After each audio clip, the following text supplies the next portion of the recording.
Bonjour et bienvenue, voici votre mise à jour du renseignement de Stylo News pour ce 24 mars 2026. Bonjour, avant de commencer notre analyse, un message de ProWave AI, les créateurs de Stylo News, qui célèbrent leur première année d'opération avec une offre spéciale. Pour en profiter, c'est simple, il suffit d'utiliser le code STYLO, tout en majuscule, sur le site stylonews.com pour bénéficier d'une réduction. Attention, cette offre est valable jusqu'au 31 mars et limitée aux 250 premiers abonnés. Rentrons maintenant dans le vif du sujet. Pour comprendre la situation actuelle en Corée du Nord, il faut d'abord regarder vers le Moyen-Orient, car c'est là que se trouve le catalyseur. Souvenons-nous, fin février et début mars 2026, des frappes militaires, américaines et israéliennes, ont ciblé les installations nucléaires et les dirigeants de l'Iran. Cet événement a provoqué une onde de choc qui a eu des répercussions bien au-delà de la région. Et à Pyongyang, bien sûr, on a observé tout ça avec une attention extrême. Comme le note un rapport de Stylo News, à l'époque, le dirigeant Kim Jong-un a vu dans ces frappes une leçon, un avertissement très clair. Pour la survie de son régime, la dissuasion nucléaire n'est tout simplement pas une option, c'est une nécessité vitale.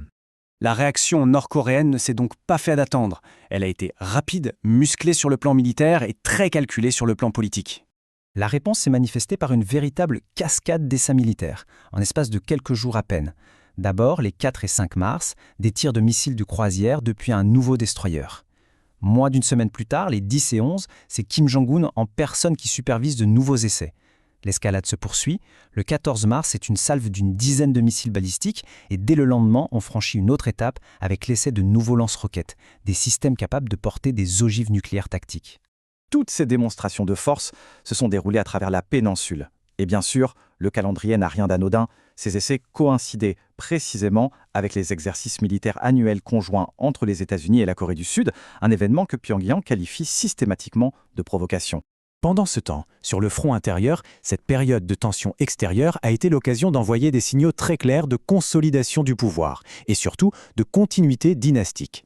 Un exemple, les élections législatives du 18 mars, où Kim Jong-un a été réélu avec un score officiel de 99,93% des voix. Un chiffre bien sûr purement symbolique, mais qui vise à projeter une image de contrôle absolu. Et en parallèle, la présence très médiatisée de sa fille, Kim Joo-ae, à plusieurs de ces événements militaires ne fait qu'alimenter les spéculations sur son statut de potentielle héritière.